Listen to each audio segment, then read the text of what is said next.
Imaginez, demain matin, plus d'électricité, plus d'eau, supermarché pris d'assaut, le système s'effondre. Une seule question brûle alors, ai-je fait le bon choix? Aujourd'hui, on tranche ce débat qui divise une grande partie des survivalistes, des preppers, et peut-être même vous qui regardez cette vidéo. Vaut-il mieux être en ville ou à la campagne quand tout s'écroule? Et attention, la réponse pourrait bien s'éloigner de ce que vous imaginez. Restez jusqu'à la fin, parce que je vais vous donner un verdict solide avec des faits, des chiffres, et surtout, la vérité sans filtre. Si ce type de contenu vous parle, laissez-moi un j'aime, un boost, et abonnez-vous à la chaîne. On y va. Ce qui arrive en ville, pendant les premières 72 heures d'une crise, on commence par le commencement. Les premières 72 heures. Parce que c'est là que tout se joue. En ville, vous avez des millions de personnes, des millions de bouches à nourrir. Et combien de jours de réserves alimentaires dans un supermarché moyen? 3 jours maximum. Parfois moins selon les conditions. Vous voyez le problème? Quand une panne générale survient, quand les camions de livraison ne viennent plus, quand les stations-service sont vides, en 24 heures, peut-être 48 heures, grand maximum, c'est la panique totale. Et je ne parle pas d'une petite panique, je parle de la panique. Celle où des gens ordinaires, vos voisins, deviennent des dangers potentiels. Parce que la faim, la peur pour leurs enfants, ça transforme les gens. Ouragan Katrina, 2005, en moins de 48 heures, la Nouvelle-Orléans s'est retrouvée sans secours, sans eau, livrée à elle-même. Pillage, violence, détresse extrême.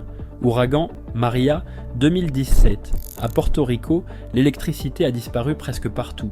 Des hôpitaux paralysés, des mois sans courant. Mais c'est la première semaine qui a tout déterminé. Ceux qui avaient accès à l'eau, aux soins et à la nourriture ont tenu. Les autres ont sombré. À Paris, on estime qu'il y a des réserves alimentaires pour environ 3 à 4 jours pour toute la population selon une étude menée par l'atelier parisien d'urbanisme, APUR. Après, le néant. Et ce n'est pas juste la nourriture, c'est l'eau. Vous savez combien de temps un humain survit sans eau? 3 jours maximum. En ville, si les canalisations ne fonctionnent plus, si les stations de pompage sont hors service, vous faites quoi? La Seine, contaminée. Les fontaines publiques, à sec sans électricité. Les réserves de bouteilles dans les magasins, épuisées en quelques heures. Le vrai problème de la ville, c'est la densité. Trop de gens, pas assez de ressources. C'est mathématique. C'est inévitable. Vous avez beau avoir des stocks chez vous pour 3 mois, si vos voisins affamés découvrent que vous avez de quoi manger, vous pensez vraiment pouvoir défendre votre appartement contre 20, 30, 50 personnes désespérées, et ne parlons même pas des infrastructures. En ville, tout dépend de systèmes complexes, électricité, eau, égouts, chauffage, distribution alimentaire. Si un maillon casse, c'est toute la chaîne qui s'effondre. Alors, est-ce que cela veut dire que la campagne est un paradis? Pas si vite. L'illusion rurale. Maintenant, parlons de la campagne, parce que beaucoup idéalisent la vie rurale comme la solution miracle. À la campagne, j'ai mon potager, mes poules, mon puits, je suis autonome. Vraiment? Voici la vérité brutale qu'on n'accepte pas toujours. La campagne moderne n'est pas autonome. Vos grands-parents, oui, savaient vivre en autonomie. Mais vous? La plupart des gens qui fuitent vers la campagne aujourd'hui, ils achètent leur pain à la boulangerie, leur viande au supermarché, leur essence à la station. Ils dépendent d'Internet pour travailler, de l'électricité pour tout, du système de santé à 30 km. Avoir un jardin, c'est bien, mais savez-vous vraiment cultiver de quoi nourrir une famille toute l'année? Savez-vous conserver les aliments sans frigo, faire du pain sans four électrique, soigner une infection sans antibiotiques? Parce que cultiver des tomates en été quand tout va bien, ce n'est pas la même chose que produire 2000 calories par jour par personne, 365 jours par an, sans machine, sans engrais chimiques, sans eau courante. La réalité, il faut 1 à 2 ans pour devenir compétent en jardinage de survie, selon le guide de résilience alimentaire publié par le think tank Les Greniers d'Abondance. Et une mauvaise année agricole? Vos réserves s'épuisent et vous n'avez plus rien avant la prochaine récolte. Et puis, il y a l'isolement. À la campagne, vous êtes loin de tout, ça peut être un avantage ou votre mort. Si vous vous cassez la jambe, qui vient vous aider? Si des maraudeurs arrivent, qui vous défend? Si vous tombez malade, où est le médecin? La survie à la campagne, ce n'est donc pas un homme seul dans sa ferme. C'est une communauté soudée avec des compétences complémentaires, le mécanicien, l'infirmière, le chasseur, le forgeron. Sans ça, vous êtes vulnérables. Dans un effondrement, les routes deviennent dangereuses. Les villes envoient des milliers de citadins paniqués qui vont affluer vers les campagnes, persuadés qu'il y a à manger. Et devinez quoi? Ces fermes isolées, ces maisons perdues dans la nature, elles deviennent des cibles. Alors, ville ou campagne? En réalité, ce débat rate l'essentiel, parce que peu importe où vous êtes, 3 facteurs déterminent si vous survivez ou si vous mourrez, et ces facteurs changent complètement la donne. Les 3 facteurs qui changent tout, parlons franchement, peu importe où vous êtes, 3 facteurs déterminent votre survie, la violence, l'eau et la communauté. La violence, un calcul de probabilité. En cas d'effondrement, la violence est inévitable, mais elle prend des formes différentes. En ville, violence immédiate mais diffuse, pillage, émeute, chaos, mais aussi plus de force de l'ordre au début et paradoxalement, plus de capacité d'organisation collective si vous trouvez les bonnes personnes. À la campagne, moins de violence au départ, mais quand elle arrive, elle est ciblée. Des groupes organisés qui savent que les fermes isolées ont des réserves. Votre fusil de chasse ne fait pas le poids face à un groupe déterminé. Dans les 2 cas, ville ou campagne, la sécurité passe par le nombre. L'eau, la ressource que personne n'anticipe assez, revenons à l'essentiel. L'eau, c'est plus important que la nourriture, plus important que tout. En ville, si le réseau s'effondre, c'est la catastrophe, mais il existe des rivières, des canaux, des moyens de purification, difficiles, mais possibles avec les bonnes connaissances. À la campagne, vous avez peut-être un puits, une source, magnifique, mais pouvez-vous la protéger? Que faites-vous si elle se contamine? Si elle s'assèche? La vraie question, avez-vous un plan B, C, et D pour l'eau? Peu importe où vous vivez. La communauté, votre seule vraie assurance vie. Et voici le point qui fait la différence. Seul, vous êtes mort. Peu importe où vous êtes. Vous ne pouvez pas monter la garde 24 heures sur 24. Vous ne pouvez pas être malade et cultiver en même temps.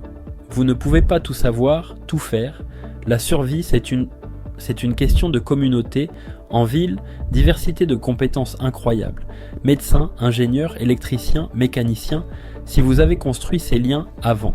À la campagne, réseau plus restreint, mais souvent plus soudé.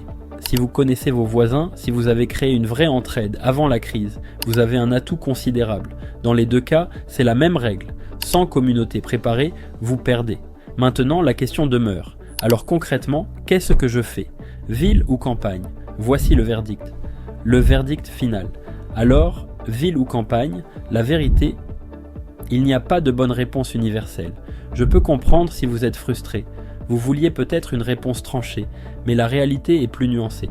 Et c'est une bonne nouvelle parce que ça veut dire que vous pouvez optimiser votre situation où que vous soyez. Voici les vrais critères qui déterminent vos chances de survie. 1. Vos compétences personnelles. Êtes-vous capable de purifier de l'eau, cultiver de la nourriture, soigner des blessures basiques, vous défendre, bricoler, réparer, négocier, créer du lien? Si vous n'avez aucune de ces compétences, vous êtes en danger, peu importe où vous vivez. 2. Votre réseau. Combien de personnes dans votre entourage peuvent vous aider? Qui a des compétences complémentaires? Qui est prêt à partager, à coopérer? Un urbain avec 50 contacts solides et variés est 1000 fois mieux préparé qu'un rural isolé avec ses stocks. 3. Vos ressources. Pas juste la nourriture et l'eau, mais aussi accès à l'information, outils, médicaments, semences, moyens de défense, moyens de chauffage. Votre adaptabilité. Êtes-vous capable de changer de plan rapidement, de vous adapter à une situation qui évolue, de collaborer avec des gens différents de vous? C'est cette qualité qui fait la différence entre ceux qui survivent et ceux qui périssent. Le plan optimal et réaliste, voici ce que je recommande. Si vous êtes en ville, 1. Créez un réseau solide de voisins et d'amis d'eux. Apprenez les compétences de base, eau, nourriture, premiers soins. 3. Stocker pour 3 à 6 mois minimum. 4. Identifiez un lieu d'évacuation possible à la campagne, famille, amis. 5. Participez à des projets communautaires, jardins partagés, SEL, etc. Si vous êtes à la campagne, 1. Ne vous isolez pas, créez des liens avec vos voisins 2. Diversifiez vos sources de nourriture et d'eau. 3. Apprenez vraiment l'agriculture de subsistance. 4. Organisez un système de défense communautaire. 5. Créez des réseaux avec les villes proches pour le troc. L'option hybride, la meilleure. Vivez en périphérie urbaine ou dans une petite ville rurale. Gardez un pied dans les 2 mondes. Accès rapide aux ressources urbaines, ET. Possibilité d'autonomie partielle. Réseau diversifié. Mobilité en cas de besoin. Conclusion, le message à retenir, écoutez-moi bien. L'endroit où vous vivez est moins important que comment vous vous préparez.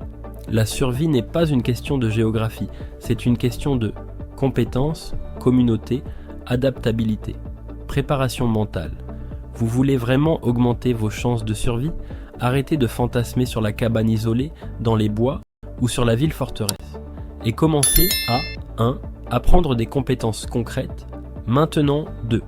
Créer des liens solides avec des gens autour de vous. 3.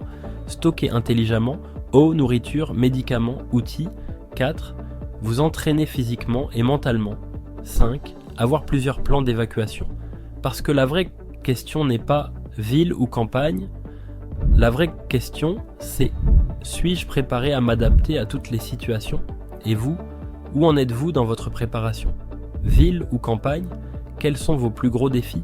Écrivez-le en commentaire. Partagez votre expérience, parce que c'est en échangeant, en partageant nos connaissances, qu'on devient tous plus forts. Et surtout, ne restez pas seul dans votre coin à angoisser. Rejoignez une communauté, créez du lien, parce que c'est ça, le vrai secret de la survie.